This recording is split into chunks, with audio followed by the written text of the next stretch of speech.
여느 때보다 맑고 화창한 날씨. 평화로운 천원의 하늘 아래에도 슬며시 봄이 찾아왔습니다. 과거 많은 사람의 발길이 쉽게 닿을 수 없었던 철원은 북한과 접경 지역인 만큼 분단의 아픔과 그 흔적이 고스란히 남아 있었는데요. 그 가운데 철원의 기독교의 역사도 함께 찾아볼 수 있었습니다. 교회의 예토와 함께 남아있는 건물의 잔해, 그리고 그 흔적 속에 새겨진 이야기까지. 민족의 아픔을 그대로 담고 있는 철원제일교회를 중심으로 선교의 역사에 대해 함께 알아가 보도록 하겠습니다.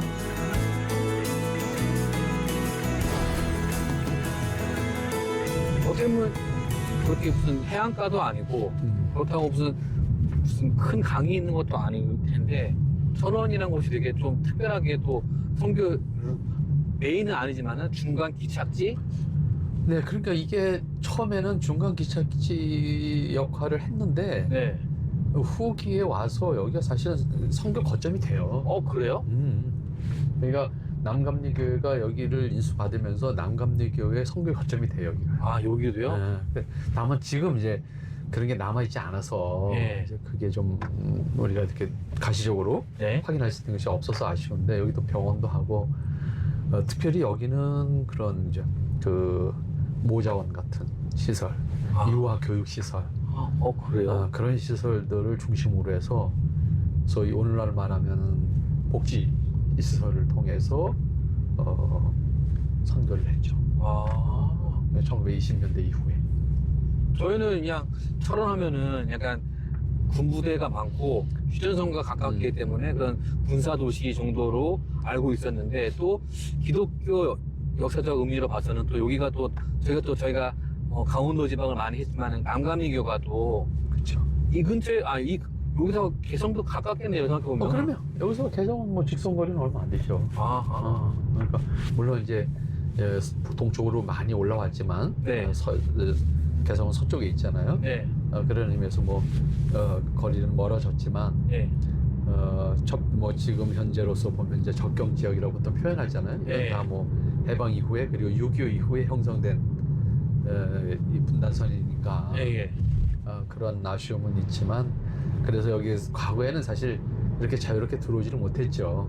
이 지역이요? 지역도. 아무래도. 읍내만 지나가면 쭉 검소하고 검은소. 들어가기 힘들었죠. 과거 38선과 인접한 접경 지역에 속한 철원. 역사에 잘 알려진 것처럼 한국전쟁 당시 남북은 철원의 백마오지에서 치열한 혈투를 벌이기도 했는데요. 철의 삼각지대 중 하나로서 중요한 군사적 요충지였던 철원은 여전히 군사시설로 인해 민간인 통제가 이루어지기도 하죠. 아무튼 저희가 지금 가고 있는 그 철원 제일교회 여기도 사실 쉽사리 이렇게 접근할 수 있거나 방문할 수 있는 곳은 아니네요. 우선 거리상 그렇고 우선은 네. 지금은 뭐 일단 자유롭게 들어갈 수는 있는 곳이기 때문에 네. 옛날처럼 뭐 이렇게 허가 받고 그런 건 아니니까 네. 그런 건 괜찮은데 아무래도 지리적으로 멀죠. 또 교통편도 사실 그렇게 뭐 기차나 아니면 버스가 많이 있거나 그런 게 아니라 그렇죠. 드물어서 뭐 자차로 오지 않으면 좀 다니기 힘든. 산지가 많은 데다 접경 지역이 위치한 철원 때문에 접근성이 그리 좋은 편은 아닌데요. 하지만 과거 서울과 원산을 잇는 경원선이 생기면서 철원은 교통과 선교의 중요한 교차점으로 자리하게 되었습니다.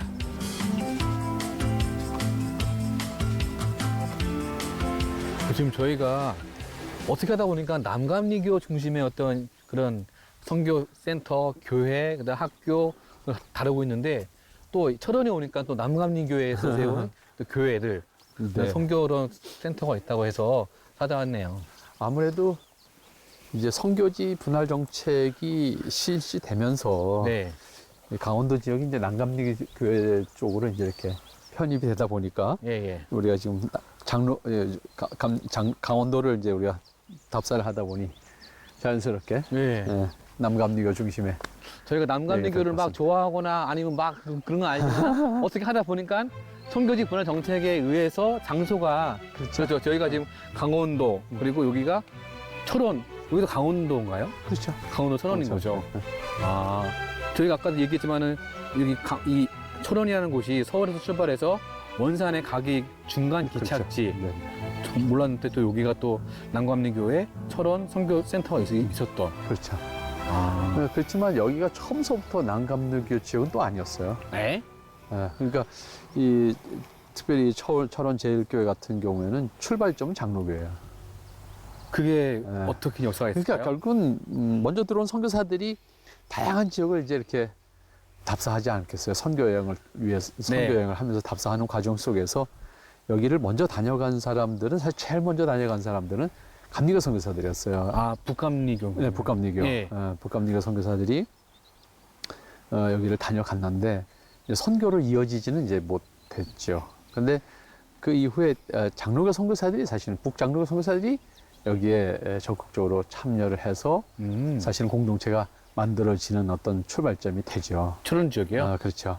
그래서 사실은 이 교회 출발점을 이게 남감리교회가 나중에 되지만은 출발점에는 웰번이라고 하는 장로교 선교사가 여기에 기틀을 놓는다. 그래서 장로교 선교 지역으로서 사실 출발을 했는데 강원도 전체가 거의 이제 남감리교로 이제 이첩이 되는 과정 속에서 네. 이 교회도 이제 1907년에 남감리교회로 이제 편입이 되죠.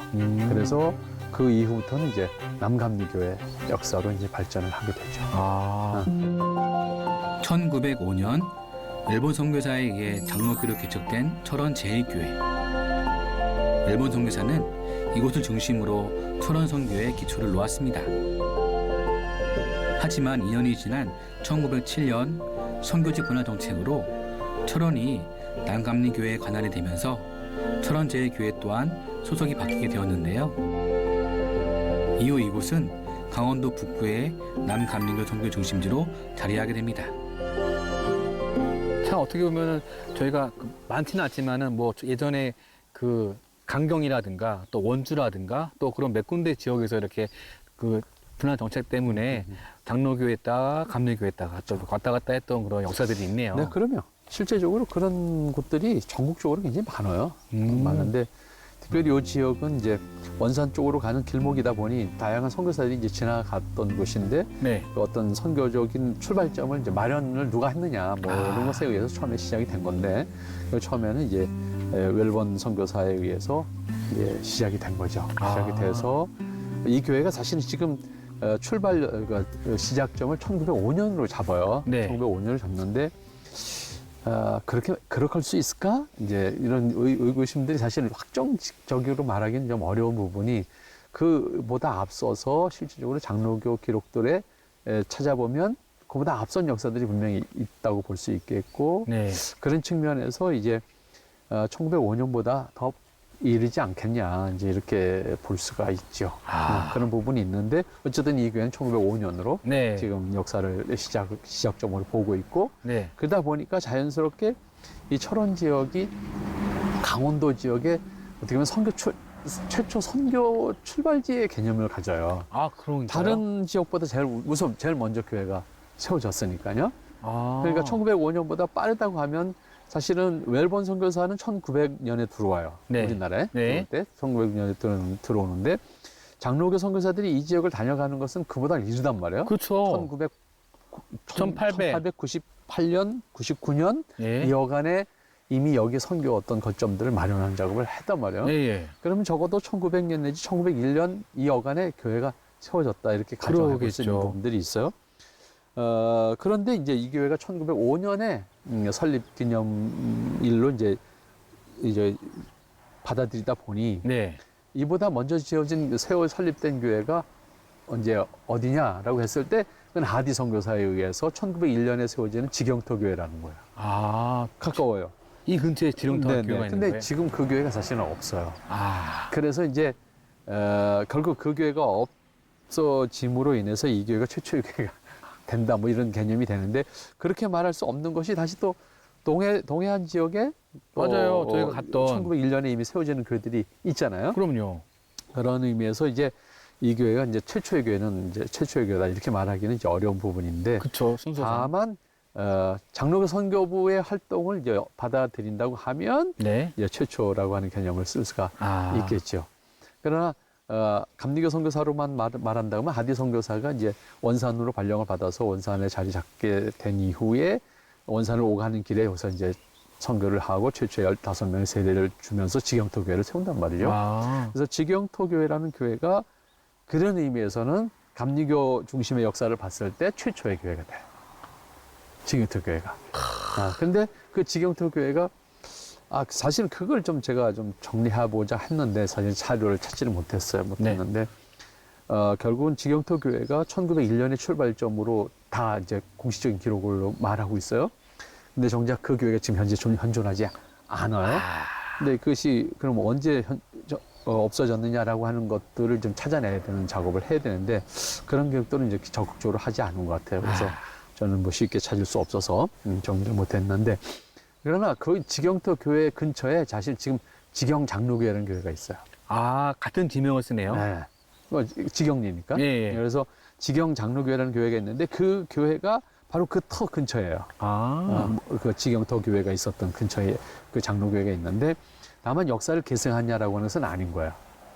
지금 현재 지경 장로교회는 해방 이후에 6.25 끝난 다음에 군인을 중심으로 해서 세워지는 장로교회가 돼요. 그러다 보니까 실제적으로 지경토 감리교회의 역사를 잇는다고는 말할 수가 없지 않겠나 이렇게 이제 생각을 해보는 거고요. 네. 다만 지경토 교회가 그런 의미에서 하디 선교사에 의해서 최초로 세워진 강원도 1호 교회다. 이렇게는 정리가 될 것 같아요. 뭐 그런 의미에서 이 교회를 이제 이 교회 출발점을 이제 언제로 볼 거냐라고 하는 문제는 다시 조금 더 숙제로 남겨줘야 되는 부분 같고요.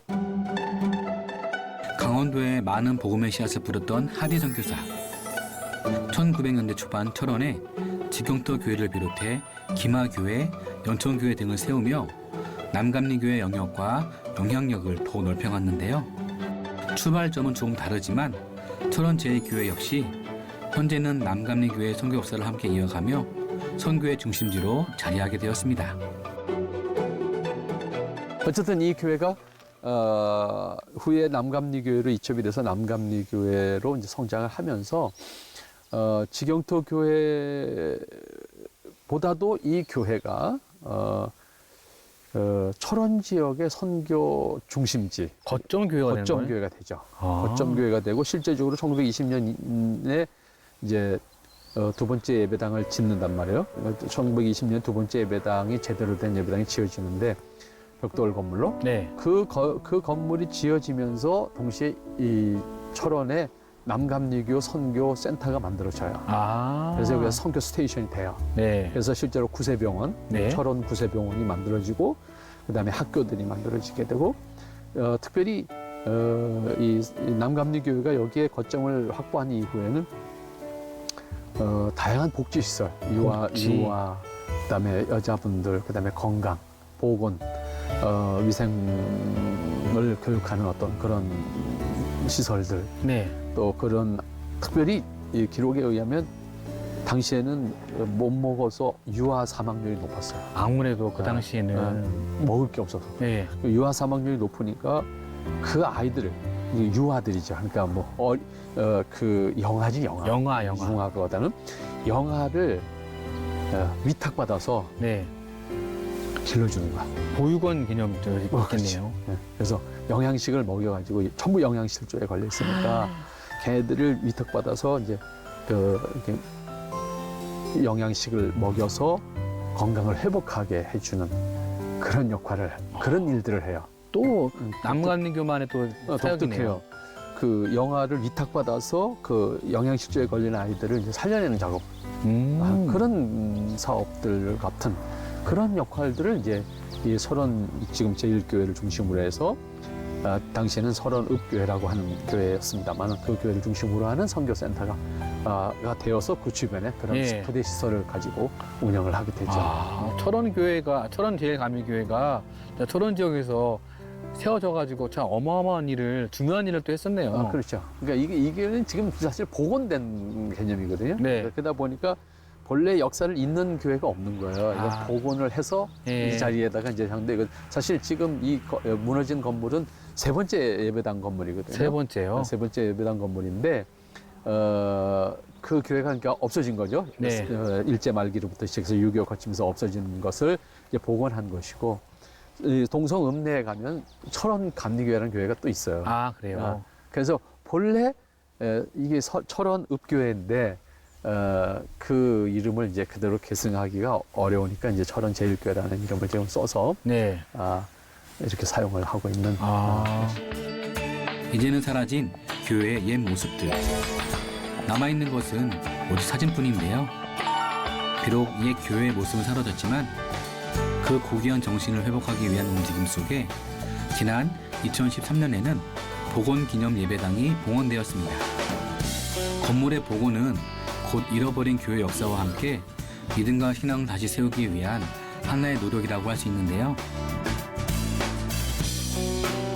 그리고 아까 말씀하신 저 세 번째 교회 터가 있는데 네. 저기다 한번 올라가서 또 어떻게 남아있는지 네. 한번 봐야 될 것 같아요. 이 건물이 아마 무너지지 않았다 그러면 예. 우리나라 근대 건축물 가운데서 네. 아주 의미 있는 건물이 되겠죠. 왜요? 우선 우리나라 근대 건축사에 큰 영향을 미친 사람이 이제 보리스라고 하는 선교사인데 네. 이 보리스라고 하는 선교사가 우리나라 현대 건축사에 여러 가지 영향을 미쳐요. 많은 건물을 지었나 봐요. 짓기도 했지만 제자들을 양육해서 아. 그 사람들에 의해서 우리나라 근대 서양식 건축들이 이제 만들어지죠.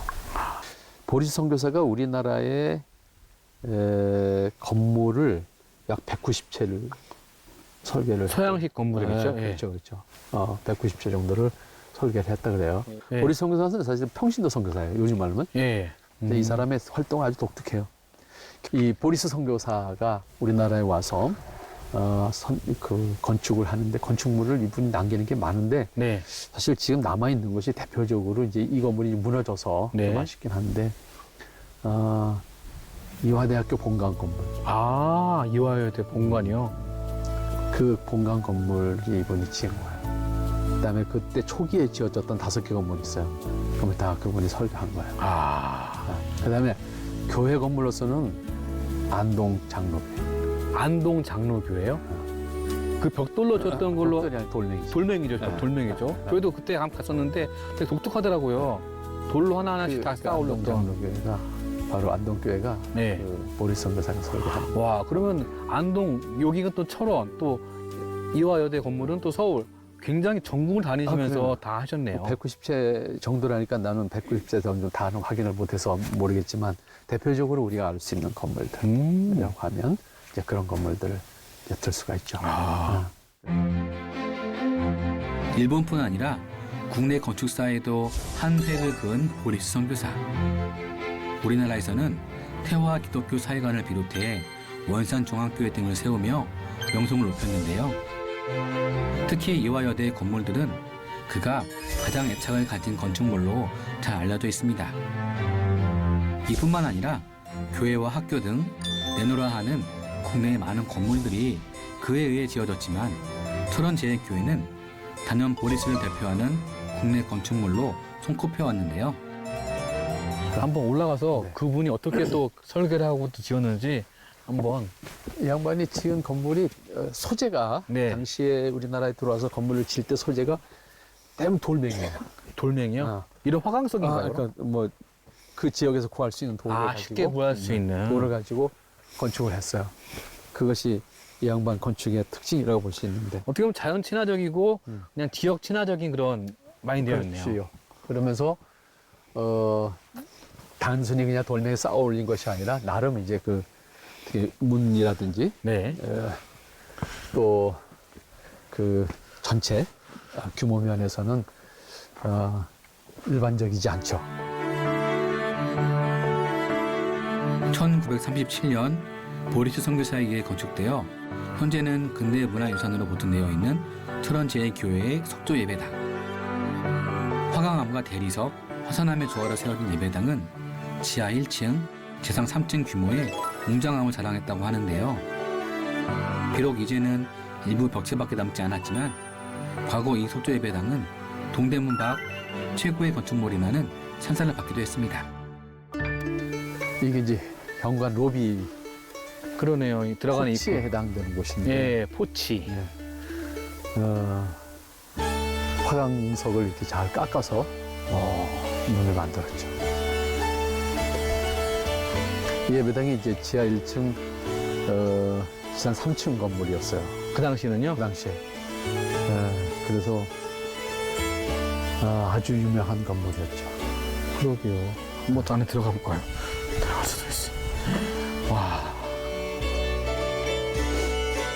그런데 이렇게 언뜻 봐서도 되게 튼튼해 보이는 돌로 된 건물인데 네.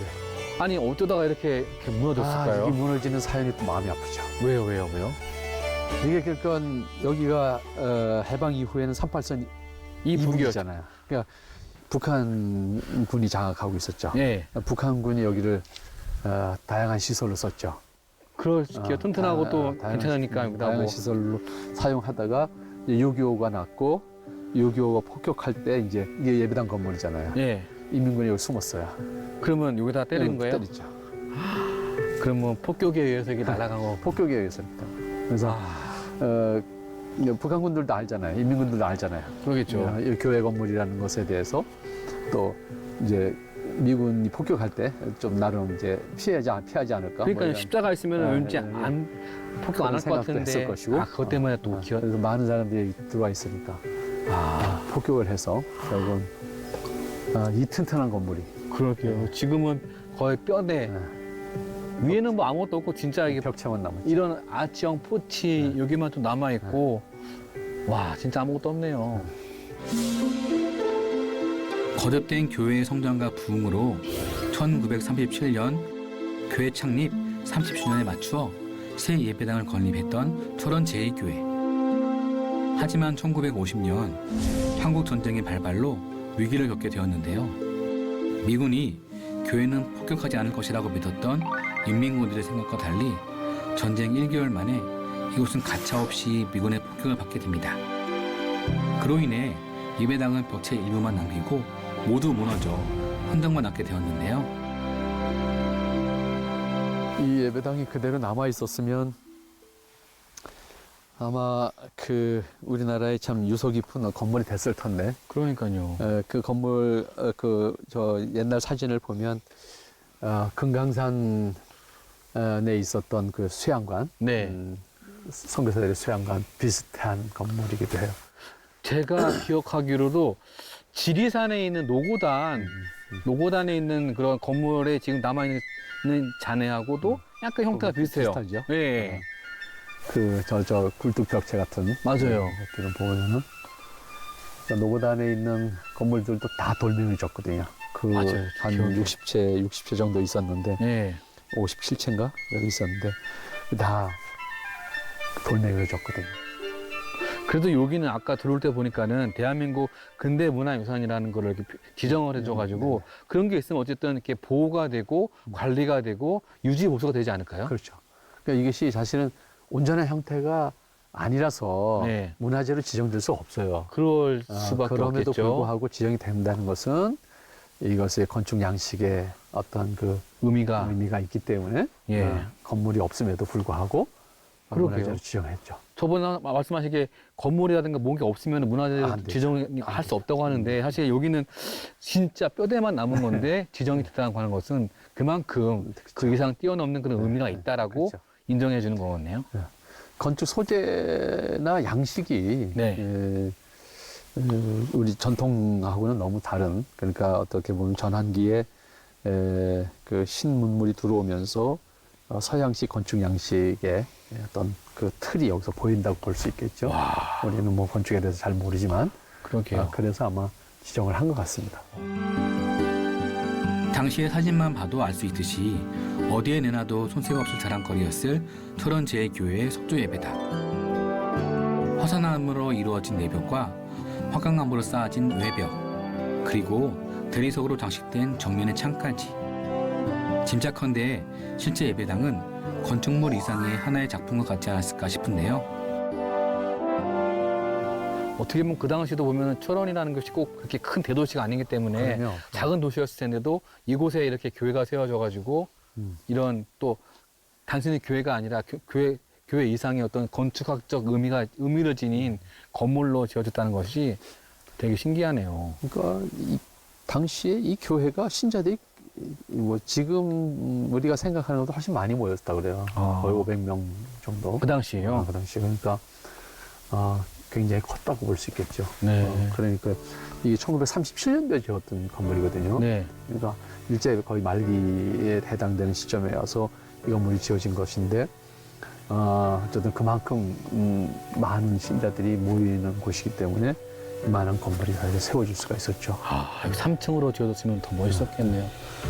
참 귀하죠. 이런 건물들이 이제 다 역사 속에서 사라져서 네. 이제는 없어졌습니다만. 좀 이런 게 있었으면은 더 훼손되기 전에 잘 보존하고 좀 그런 노력들과 자세가 필요할 것 같아요. 돌아만으로도 뭐 이 건물이 잘 보존만 돼 있어서도 선교사들이 남긴 어떤 그걸 볼 수 있잖아요. 그러니까요. 네, 볼 수 있는데. 철원 제2교회를 통해 살펴본 철원선교의 역사. 전쟁의 상처로 이제는 그 흔적밖에 찾아볼 수 없는 것이 못내 아쉬웠는데요. 남겨진 믿음의 유산을 잘 보존하고 지켜서 앞으로도 그 뿌리와 정신을 함께 이어갈 수 있었으면 좋겠습니다.